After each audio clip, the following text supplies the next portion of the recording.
पर देश चलाया, कहा कि वोटबंदी बिहार में नहीं चलेगी, इस वोटबंदी को रोकना होगा। समझ लीजिए कि हमारे लिए अपनी पहचान, अपनी आज़ादी खतरे में है। चुनाव हो जाता है, सरकार बन जाती है और पता चलता है कि जहाँ झुकी वही बुलडोजर, वहाँ बुलडोजर से झुकी हुई है। तो बांग्लादेशी और बांग्लाभाषी क्या फर्क करेंगे? इस देश में हिंदू माहौल बन रहा है, ये सब तो समझ रहे हैं। नमस्कार, आप लाइव सिटीज देख रहे हैं। आपके साथ मैं हूं वसीम खान। देखिए, बिहार के व्यवसायियों का राजधानी पटना में महाजुटान लगा है। दीपांकर भट्टाचार्य खूब गरजे हैं मंच से। देखिए, गुस्सा फूटा है और देखिए दीपांकर भट्टाचार्य किस तरीके से व्यवसायियों के बीच गरजे हैं। फूट डालो राज करो की बात। सबसे पहले आप दीपांकर भट्टाचार्य को सुनिए। पुरानी जो मतदाता सूची थी, जिस सूची के आधार पर अभी मोदी जी तीसरी बार हिंदुस्तान में प्रधानमंत्री बने हैं, जिस सूची के आधार पर अभी 2024 में लोकसभा का चुनाव हुआ है, अचानक उन्होंने कहा कि वो चुनाव सूची गड़बड़ थी, हमें नए सिरे से चुनाव सूची बनानी है। और इसके नाम पर आज जो पूरे बिहार को परेशान कर दिया, अब सब लोग निश्चित तौर पर इस पर बात करेंगे। आप चुनाव आयोग ने कहा कि सारे लोग फॉर्म भरो, सब पूरे अपना बर्थ सर्टिफिकेट लेके आओ। बच्चों से जो 40 साल से कम उम्र के बच्चे हैं, नौजवान हैं, उनसे कहा जा रहा है कि अपना बर्थ सर्टिफिकेट ले आओ और अपने साथ अपने माता पिता का भी बर्थ सर्टिफिकेट ले आओ। जब हम आ रहे थे कलकत्ता से, आज ही सुबह पहुँचे हैं, ट्रेन में समस्तीपुर के वैशाली के लोग थे और सब यही चर्चा कर रहे थे कि हम लोग तो कलकत्ता में थे और आना जाना रहता है, अब तो अचानक ऐसा आ गया है, इधर भूमि सर्वे चल ही रहा था, अब ऊपर से मतदाता के नाम पर जो आया है, क्या होगा? सारे लोग परेशान। तो ऐसे में हम लोग लड़ रहे हैं। 9 तारीख को हम लोगों ने कहा कि वोटबंदी बिहार में नहीं चलेगी, इस वोटबंदी को रोकना होगा। सुप्रीम कोर्ट में मामला है, सुप्रीम कोर्ट ने कहा है चुनाव आयोग से, बहुत सारा सवाल पूछा है, मुझे नहीं मालूम चुनाव आयोग क्या जवाब देगा और सुप्रीम कोर्ट का आखिरी फैसला क्या आएगा। लेकिन एक बात तो तय है, कि अगर ये जो सर्कुलर है तुगलकी फरमान, अगर ये तुगलकी फरमान रह गया तो लाखों लाख लोग, करोड़ों में लोग बाहर हो जाएंगे चुनाव सूची से, मतदाता सूची से।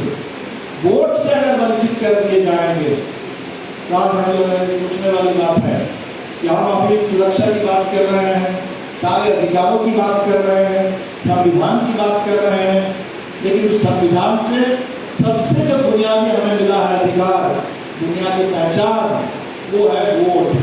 एक वोट डालने का, पंचायत में, विधानसभा में, लोकसभा में। सरकार काम अगर ना करे तो सरकार को हटाने, विधायक अगर गड़बड़ करे तो विधायक को हटाने, सांसदों को बदलने, तो वोट का अधिकार, ये अधिकार आज अगर खतरे में चला जाएगा तो समझ लीजिए कि हमारे लिए अपनी पहचान, अपनी आज़ादी वो खतरे में है। आज़ादी के आंदोलन में देश के किसान, देश के मजदूर, देश के छोटे व्यापारी, देश के यहाँ तक कि उद्योगपति भी उस दौर में लड़ रहे थे। गांधी जी लड़ते थे तो देश के उद्योगपति भी उनके साथ होते थे उस समय। तो वो पूरा आज़ादी के लिए लोग लड़ रहे थे, अंग्रेजों को इस देश से भगाने के लिए लड़ रहे थे, एक नया हिंदुस्तान बनाने के लिए लड़ रहे थे, बस नहीं लड़ रहे थे। ये अलग बात है कि हमारे देश में अंग्रेजों ने फूट डालो और राज करो इस नीति पर देश चलाया और अंततः जाकर के देश का कुछ बंटवारा भी हुआ।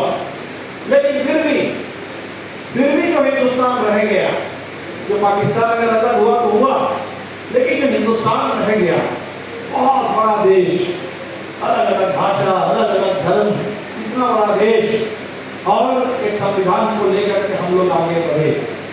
लेकिन अगर पूरे देश में माहौल ऐसा बनेगा, आज हम देख रहे हैं कि बिहार के प्रवासी मजदूर कहीं भी जाते हैं, दिल्ली से पता चल रहा है कि बुलडोजर चल रहा है, वहाँ झुग्गी डाल के रह रहे थे, झुग्गियों को गिरा दे रहे हैं।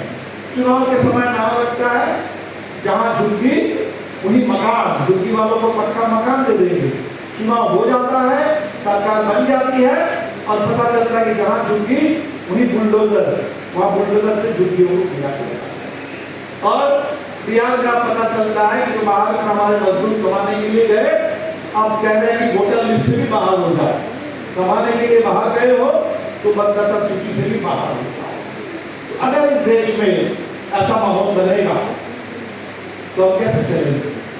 देश के मजदूर, अभी महाराष्ट्र में हमने सुना कि वहाँ हिंदी थोपने की कोशिश हुई। महाराष्ट्र के स्कूलों में हर जगह कि हिंदी आपको पढ़ना ही पढ़ना है, तो लोगों ने विरोध किया। बिल्कुल सही कि भाई हम ठीक है, वहाँ मराठी है, हिंदी भी पढ़ सकते हैं, लेकिन मराठी अंग्रेजी तमिलनाडु में चले जाइए, वो कहते हैं कि हम तमिल और अंग्रेजी हिंदी पढ़ेंगे। तो ये भाषा अगर थोपने की कोशिश होगी, हिंदी को थोप दीजिए लोगों के ऊपर जो गैर हिंदी भाषी है, तो होता क्या है, इसके खिलाफ वहाँ के लोग लड़ते हैं। तो बार बार कहते हैं कि भाई आप जो लड़ रहे हैं हिंदी थोपने के खिलाफ लड़ रहे हैं, लेकिन उसकी भी मार किस पर पड़ती है? वो हिंदी भाषी हमारे मजदूरों पर। छोटी छोटी दुकानें महाराष्ट्र में, गुजरात में हम देखते हैं कि वहाँ जब कोई अगर ऐसी बात होगी तो दुकानों पर हमले हो जाए। अभी हम जब बंगाल में थे, बंगाल के लोगों की अलग परेशानी है। ये जो हमेशा बीच बीच में हवा खड़ा होता है कि बांग्लादेशी आ रहे, तो बांग्लादेशी और बांग्ला भाषी क्या फर्क करेंगे? जितने हमारे बंगाल के मजदूर जो काम करने जाते हैं, हर रोज खबर आ रही है कि ओडिशा में उनको पकड़ लिया गया, असम में पकड़ लिया गया, गुजरात में पकड़ लिया गया, थाने में डाल दिया गया, पीट दिया गया, हत्या कर दी गई बांग्लादेशी कहकर। इस देश में ये जो माहौल बन रहा है, ये सब लोग समझ रहे हैं कि बेहद खराब माहौल है।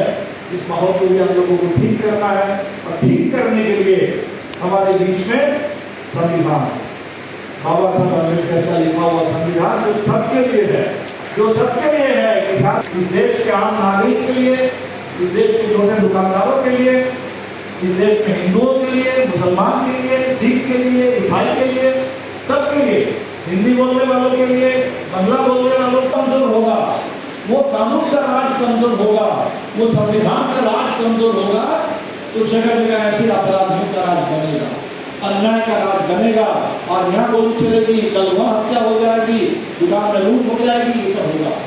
इसीलिए ये हमें निश्चित तौर पर संविधान की रक्षा, आज जो आवाज निकली है देश के हर कोने से, तो हमें ये संविधान, देश प्यारा है, ये संविधान प्यारा है, हमारी आज़ादी प्यारी है। जो आज़ादी का आंदोलन में लड़ करके हम लोगों ने अंग्रेजों को भगाया, अंग्रेजों को इसलिए नहीं भगाया था कि अंग्रेजों को भगा दिया, और आज 2025 में अमेरिका में तो आपने सुना सीपीआई-एमएल के राष्ट्रीय महासचिव हैं दीपांकर भट्टाचार्य व्यवसायियों के बीच किस तरीके से गरजे हैं, वोट डालो राज करो, इसी कथनी पर बीजेपी आगे बढ़ रही है। देखिए व्यवसायियों को सचेत कर रहे हैं। फिलहाल इस वीडियो में इतना ही। आपका बहुत बहुत शुक्रिया।